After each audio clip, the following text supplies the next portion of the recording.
जय हिंद, मैं हृदय शर्मा और आज से हम प्री की टेस्ट सीरीज स्टार्ट करेंगे जो कि MPPSC प्री के लिए और जितने भी वनडे एग्ज़ाम होते हैं उनके लिए बहुत ज़्यादा इम्पोर्टेंट होने वाली है।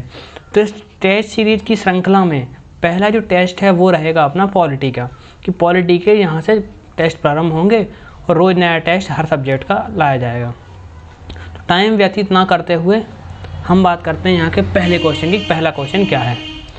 तो पहला क्वेश्चन यहाँ से बनता है कि किस संविधान संशोधन के माध्यम से जो लोकसभा की सीटों की संख्या है वो 525 से बढ़ाकर 545 कर दी गई। किस संशोधन के माध्यम से? तो वर्ष 1972 में 21वां संविधान संशोधन अधिनियम कॉन्स्टिट्यूशनल अमेंडमेंट एक्ट आया था।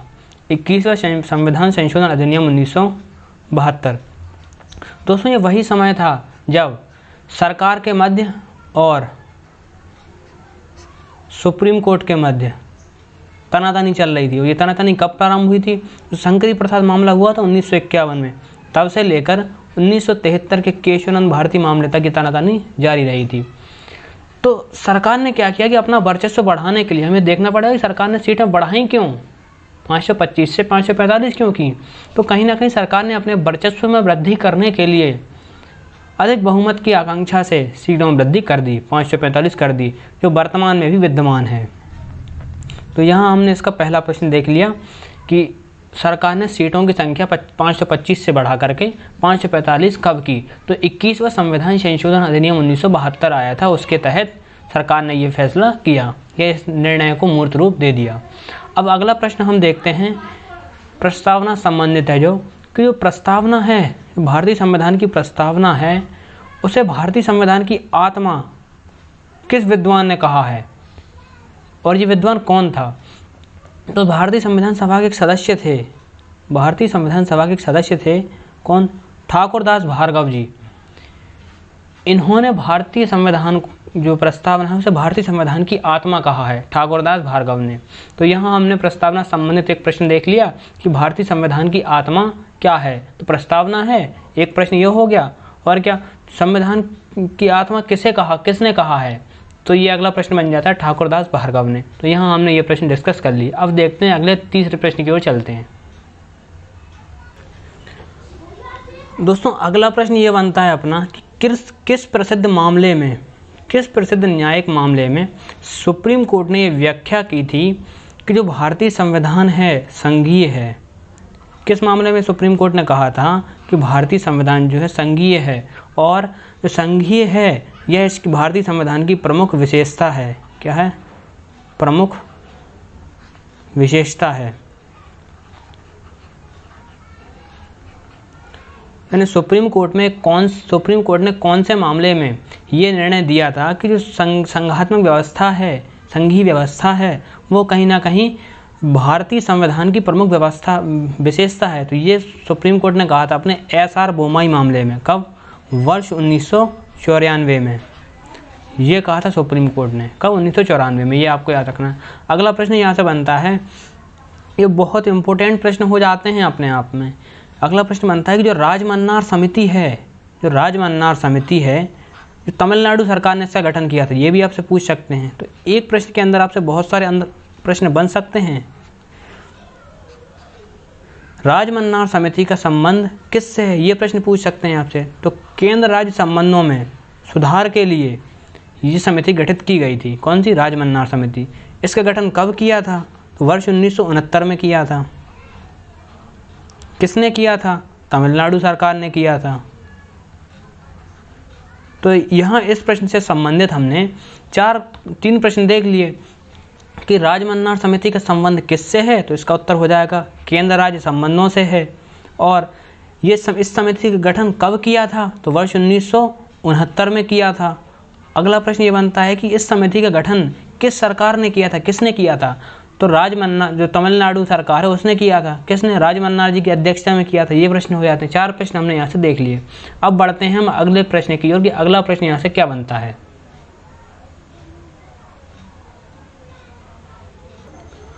दोस्तों, अब देखते हैं हम अपनी श्रृंखला का 5वां प्रश्न, जो एक आर्टिकल से संबंधित है कि जो भारतीय संविधान है, भारतीय संविधान का आर्टिकल नंबर 262 किससे संबंधित है, ये प्रश्न आपसे बन सकता है, बहुत ज़्यादा इंपॉर्टेंट हो जाता है ये आर्टिकल।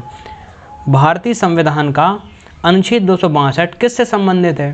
तो इसका आंसर ये होगा, जो अंतर्राज्यीय जल विवाद होते हैं, इंटर स्टेट वाटर डिस्प्यूट्स, उनके न्याय निर्णय से संबंधित है। यानी जो विभिन्न राज्यों में जो जल के विवाद हो रहे हैं उनको सुलझाने के लिए ये आर्टिकल है। जैसे मध्य प्रदेश, गुजरात, राजस्थान, उत्तर प्रदेश, महाराष्ट्र, इनके बीच विभिन्न नदियों के जल के बंटवारे के लिए बहुत सारे झगड़े होते रहते हैं, विवाद होते रहते हैं।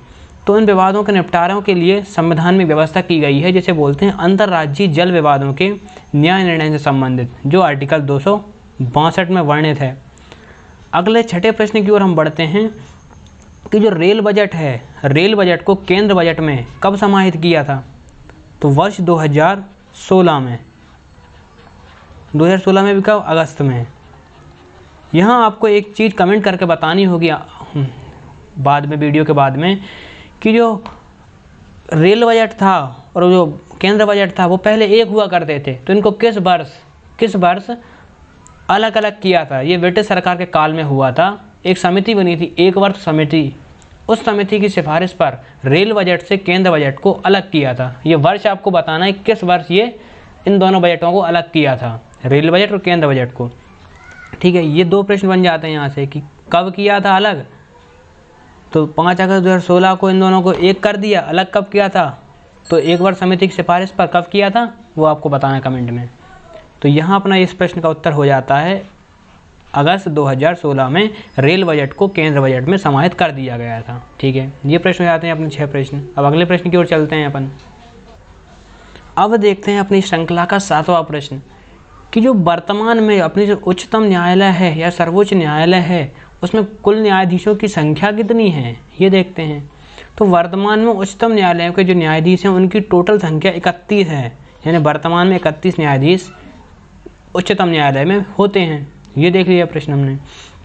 और इनकी नियुक्ति किस प्रकार होती है? तो आपको पता होगा कॉलेजियम प्रणाली होती है इसके लिए, कॉलेजियम प्रणाली, इस आधार पर इनकी नियुक्ति की जाती है। ये कॉलेजियम प्रणाली क्या होती है सब आपको विस्तार से बताऊंगा अगले टॉपिक में। ये प्रश्न हो गया। अब अगला प्रश्न देखते हैं कि जो भारतीय संविधान है या भारतीय शासन व्यवस्था है उसमें दोहरे ताज कौन पहनता है? ये प्रश्न आपसे मुख्य परीक्षा की दृष्टि से भी पूछ सकते हैं, जिसपे आपको 6 नंबर में लिख सकते हैं, 6 नंबर में लिखना होता है। तो यहाँ पूछा है कि कौन भारतीय शासन व्यवस्था में दोहरे ताज पहनता है? कौन पहनता है? तो राज्यपाल पहनता है। कैसे पहनता है वो मैं आपको बता रहा हूँ कि साहब, एक तो ये केंद्र सरकार का प्रतिनिधि होता है, एक तो केंद्र सरकार का क्या होता है? प्रतिनिधि होता है, राज्य में केंद्र सरकार का प्रतिनिधित्व करता है। ठीक है, ये इनके पास एक ताज ये पहन लिया। और क्या करता है? जो राज्य का संवैधानिक प्रमुख होता है, राज्य का संवैधानिक प्रमुख होता है, तो हो गए ना 2 ताज। तो ये प्रश्न आपसे मुख्य परीक्षा में पूछा जाता है 6 नंबर के लिए कि राज्यपाल भारतीय शासन व्यवस्था में दोहरे ताज पहनता है, सिद्ध कीजिए। तो आपको इन पर 6 नंबर में लिखना है। जब मुख्य परीक्षा के बारे में हम पढ़ेंगे तो इस प्रश्न को अच्छे से डिस्कस करूंगा मैं। तो अभी हमने इसका आंसर देख लिया कि राज्यपाल दोहरे ताज पहनता है। अब चलते हैं अपन अपने 9वें प्रश्न की ओर। 9वें प्रश्न में कहा गया है कि जो राष्ट्रपति महोदय हैं, अपन ने कल ही राष्ट्रपति का टॉपिक खत्म किया है, उसमें पूछा है कि राष्ट्रपति हैं उनको शपथ कौन दिलाता है? राष्ट्रपति को जो शपथ हैं वो कौन दिलाता है?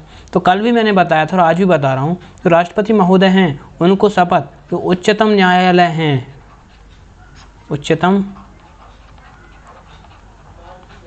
न्यायालय के मुख्य न्यायाधीश,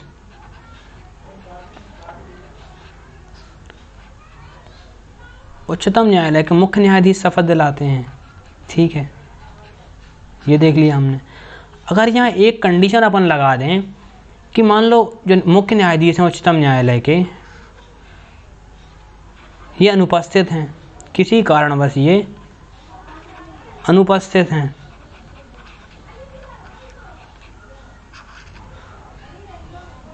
तो राष्ट्रपति महोदय को शपथ कौन दिलाएगा?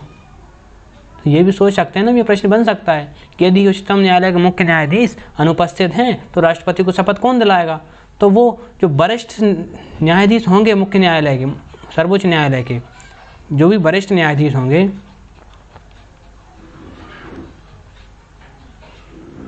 वरिष्ठ न्यायाधीश शपथ दिलाएंगे फिर। ठीक है, ये प्रश्न हमने देख लिया। अब देखते हैं जो प्रधानमंत्री महोदय हैं अपने, प्रधानमंत्री महोदय, उनका कार्यकाल कितना है? उनका कार्यकाल देख लेते हैं कि हम प्रधानमंत्री का कार्यकाल कितना है। तो सबसे पहले ये देखते हैं कि जो प्रधानमंत्री है उसका सामान्य तौर पर देखें, ये कोई विशेषता नहीं है, सामान्यतः बात कर रहा हूँ। जब सामान्यतः इनका कार्यकाल 5 वर्ष होता है सामान्य परिस्थितियों में, लेकिन इनका कोई कार्यकाल निर्धारित नहीं होता। ये बात बहुत इम्पोर्टेंट है, प्रधानमंत्री का कार्यकाल निर्धारित नहीं होता, यानी ये राष्ट्रपति के ऊपर निर्भर करता है कि कब तक काम करेंगे। यानी राष्ट्रपति के प्रसाद पर्यंत ये पद धारण करते हैं। इसका क्या मतलब हुआ? इसका मतलब ये हुआ कि क्या राष्ट्रपति का जब मन करेगा वो प्रधानमंत्री को बाहर कर देंगे? तो ऐसा भी नहीं है। ये पूरी प्रक्रिया जो रहेगी राष्ट्रपति की, कि जब इनका बहुमत खत्म हो जाता है तब राष्ट्रपति इनको बर्खास्त कर देता है, तब मंत्रिमंडल त्यागपत्र देता है, तब राष्ट्रपति इनको बर्खास्त कर देता है। तो ऐसी कुछ कंडीशन बनती है। इन कंडीशनों को हम मुख्य परीक्षा की दृष्टि से आने वाले लेक्चरों में डिस्कस करेंगे। अभी आप इतना समझ लीजिए कि जो राष्ट्रपति के प्रसाद पर्यंत प्रधानमंत्री महोदय पद धारण करते हैं, यहाँ इनका कार्यकाल निर्धारित नहीं होता, सामान्य परिस्थितियों में 5 वर्ष होता है, क्योंकि जो लोकसभा है उसका कार्यकाल 5 वर्ष होता है इसलिए। ठीक है, ये प्रश्न हमने देख लिया। अब हम चलते हैं अपने अगले प्रश्न की ओर। अब देखते हैं अपनी श्रृंखला का 11वां प्रश्न। जो राष्ट्रपति महोदय हैं, जो राष्ट्रपति महोदय, राष्ट्रपति आपने अच्छे से पढ़ा है कल, राष्ट्रपति से एक भी प्रश्न आपका गलत नहीं होना चाहिए। तो राष्ट्रपति हैं और राष्ट्रपति पर जो महाभियोग की प्रक्रिया होती है, राष्ट्रपति पर महाभियोग की प्रक्रिया जो राष्ट्रपति पर लगता है महाभियोग आर्टिकल 61 के तहत, वो किस सदन से प्रारंभ होता है? तो संसद के 2 सदन देखे हैं। कौन कौन से सदन देखे हैं? एक होता है लोकसभा, एक होती राज्यसभा। तो जो महाभियोग की प्रक्रिया है वो किसी भी सदन से प्रारंभ हो सकती है, उसके लिए कोई सदन निर्धारित नहीं है। ठीक है, अब यहाँ आपको एक बात समझनी होगी, जो राष्ट्रपति महोदय हैं उन पर लग गया महाभियोग तो वो अपने पद से क्या हो गए? पदमुक्त हो गए, वो पदमुक्त हो गए। तो यहाँ आपके मन में एक प्रश्न बन रहा होगा कि अगर राष्ट्रपति पदमुक्त हो गए तो उनका जो पद का निर्वहन है वो पद खाली हो गया। अब उस पद पर का निर्वहन कौन करेगा? ऐसा होता है नहीं, पद को खाली रखना, इतना गरिमा में पूर्ण पद है, इतना इंपॉर्टेंट पद है, इतने इंपॉर्टेंट काम उनके हाथ में रहते हैं, उस पद को खाली तो रख नहीं सकते। फिर क्या करें? उस पद का निर्वहन कौन करेगा? तो जो उपराष्ट्रपति महोदय हैं अपने, जो उपराष्ट्रपति हैं वो उस पद का निर्वहन करते हैं। यहाँ एक कंडीशन और बना लें हम, जो उपराष्ट्रपति महोदय हैं अगर वो अनुपस्थित हों तो कौन करेगा इस पद का निर्वहन? जो सुप्रीम कोर्ट है अपने, सुप्रीम कोर्ट के चीफ जस्टिस इस पद का निर्वहन करेंगे। ये प्रश्न बन गया अपना। यहाँ मैंने 4 प्रश्न देख लिए। ठीक है, अब देखते हैं जो प्रधानमंत्री होता है अपना या होते हैं, उनके जो वो किस प्रकार पद धारण करते हैं, किस प्रकार पद पर पहुँचते हैं। तो कुछ लोग बोल देते हैं यहाँ पे कि चुनकर पहुँचते हैं, लेकिन आपको यहाँ याद रखनी होगी कि जो प्रधानमंत्री हैं उनका कभी भी चुनाव नहीं होता, प्रधानमंत्री का चुनाव नहीं होता कभी भी, ये बात आपको अच्छे से याद रखनी होगी। लेकिन अब आप यहाँ ये बात कहेंगे कि हम लोकसभा में हर बार वोट देते हैं तो प्रधानमंत्री को चुनते हैं। बिल्कुल नहीं, हम प्रधानमंत्री को नहीं चुनते। फिर हम किसे चुनते हैं? हम संसदों को चुनते हैं, हम सांसदों को चुनते हैं। ठीक है, तो प्रधानमंत्री कैसे बनता है? जो प्रधानमंत्री है उसको राष्ट्रपति नियुक्त करता है। कैसे नियुक्त करता है? जो भी बहुमत प्राप्त दल है, बहुमत राष्ट्रपति द्वारा प्रधानमंत्री की नियुक्ति होती है। तो इसका ये मतलब थोड़ी है कि प्रधानमंत्री राष्ट्रपति चाहें तो किसी भी व्यक्ति को प्रधानमंत्री नियुक्त कर दें, ऐसा तो नहीं है। तो फिर कैसा है? तो ऐसा है कि जो बहुमत प्राप्त दल जो भी है, बहुमत प्राप्त दल के नेता को, बहुमत प्राप्त दल के नेता को राष्ट्रपति बहुमत प्राप्त दल के नेता को राष्ट्रपति प्रधानमंत्री नियुक्त करते हैं। बहुमत प्राप्त दल के नेता को राष्ट्रपति प्रधानमंत्री नियुक्त करते हैं। अब जो राष्ट्रपति किस प्रकार प्रधानमंत्री की नियुक्ति करती हैं, किस प्रकार से बर्खास्त करते हैं, किस प्रकार मंत्रिमंडल विघटित होता है, ये सारी प्रक्रिया हम जब संसद पढ़ेंगे तब इसको विस्तार पूर्वक समझेंगे। तो इस लेक्चर को टेस्ट सीरीज की श्रृंखला है, आज की श्रृंखला को यहीं समाप्त करते हैं और आपके लिए अगला टेस्ट मैं लेकर आता हूँ अगली वीडियो में। तो इस वीडियो को यहीं ख़त्म करते हैं। धन्यवाद दोस्तों, जय हिंद। दोस्तों आप इस वीडियो को ज़्यादा से ज़्यादा शेयर करें, लाइक करें और चैनल को सब्सक्राइब करें और बेल आइकन को प्रेस कर दें ताकि आपको आने वाली वीडियो का नोटिफिकेशन जल्दी से जल्दी मिल सके। धन्यवाद दोस्तों, जय हिंद।